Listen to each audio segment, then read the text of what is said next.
एक भगवान विष्णु के मत्स्य अवतार। भगवान विष्णु के मत्स्य अवतार। मत्स्य अवतार भगवान विष्णु के प्रथम अवतार है।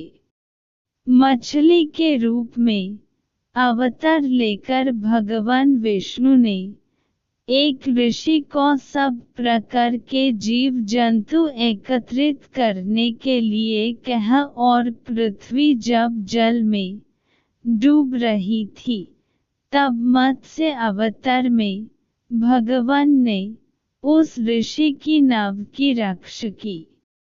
इसके पश्चात ब्रह्म ने पुनः जीवन का निर्माण किया। एक दूसरी मान्यता के अनुसार एक राक्षस ने जब वेदों को चुरा कर सागर की अथाह गहराई में छुप दिया तब भगवान विष्णु ने मत्स्य रूप धारण करके वेदों को प्राप्त किया और उन्हें पुनः स्थापित किया। मत्स्य अवतार की कथा।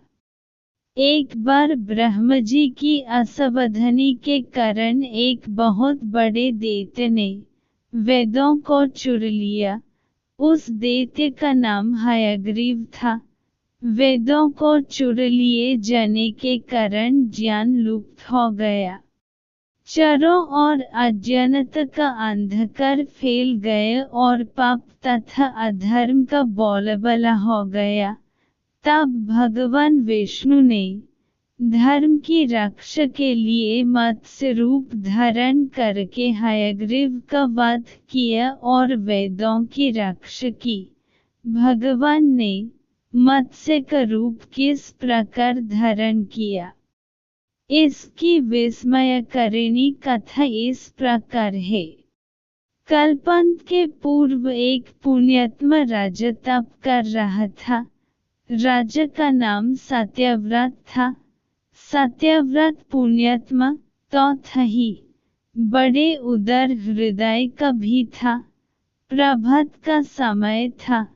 सूर्योदय हो चुका था। सत्यव्रत कृतमला नदी में स्नान कर रहा था। उसने स्नान करने के पश्चात जब तर्पण के लिए अंजलि में जल लिया तो अंजलि में जल के साथ एक छोटी सी मछली भी आ गई। सत्यव्रत ने मछली को नदी के जल में छोड़ दिया। मछली बोली, राजन, जल के बड़े बड़े जीव छोटे छोटे जीवों को मरकर खा जाते हैं। अवश्य कोई बड़ा जीव मुझे भी मरकर खा जाएगा। कृपा करके मेरे प्राणों की रक्षा कीजिए। सत्यव्रत के हृदय में दया उत्पन्न हो उठी। उसने मछली को जल से भरे हुए अपने कमंडलू में डाल लिया।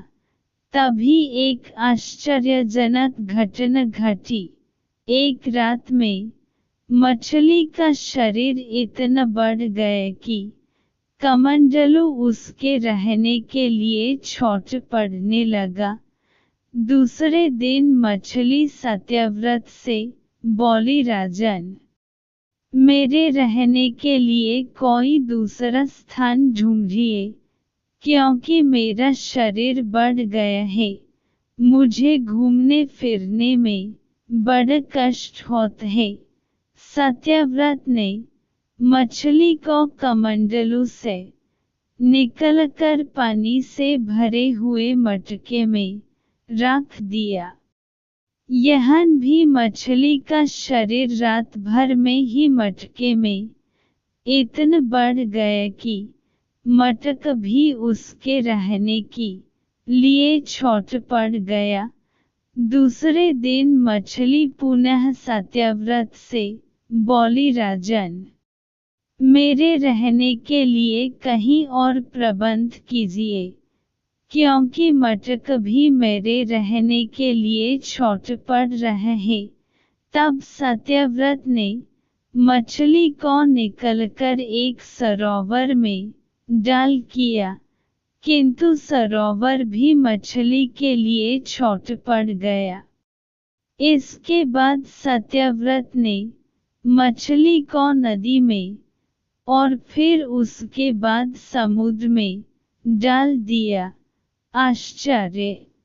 समुद्र में भी मछली का शरीर इतना अधिक बढ़ गया कि मछली के रहने के लिए वह छोट पड़ गया। अतः मछली पुनः सत्यव्रत से बोली, राजन, यह समुद्र भी मेरे रहने के लिए उपयुक्त नहीं है।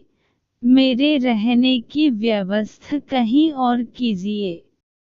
अब सत्यव्रत विस्मित हो उठा।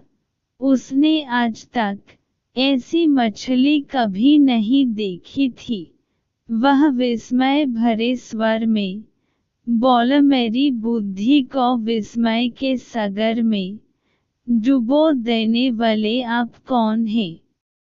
मत्स्य रूपधारी श्रीहरि ने उत्तर दिया, राजन, हयग्रीव नामक दैत्य ने वेदों को चुरा लिया है।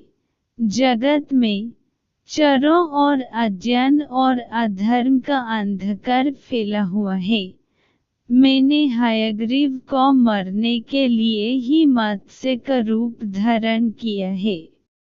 आज से 7वें दिन पृथ्वी प्रलय के चक्र में फिर जाएगी।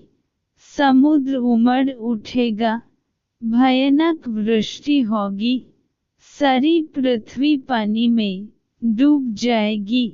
जल के अतिरिक्त कहीं कुछ भी दृष्टिगोचर नहीं होगा। आपके पास एक नाव पहुंचेगी। आप सभी अनाजों और औषधियों के बीजों को लेकर सप्तऋषियों के साथ नाव पर बैठ जाइएगा। मैं उसी समय आपको पुनः दिखाई पड़ूंगा और आपको आत्मतत्व का ज्ञान प्रदान करूंगा। सत्यव्रत उसी दिन से हरि का स्मरण करते हुए प्रलय की प्रतीक्षा करने लगे। 7वें दिन प्रलय का दृश्य उपस्थित हो उठा। समुद्र भी उमड़कर अपनी सीमाओं से बाहर बहने लगा। भयानक वृष्टि होने लगी। थोड़ी ही देर में सारी पृथ्वी पर जल ही जल हो गया। संपूर्ण पृथ्वी जल में सम गई। उसी समय एक नाव दिखाई पड़ी।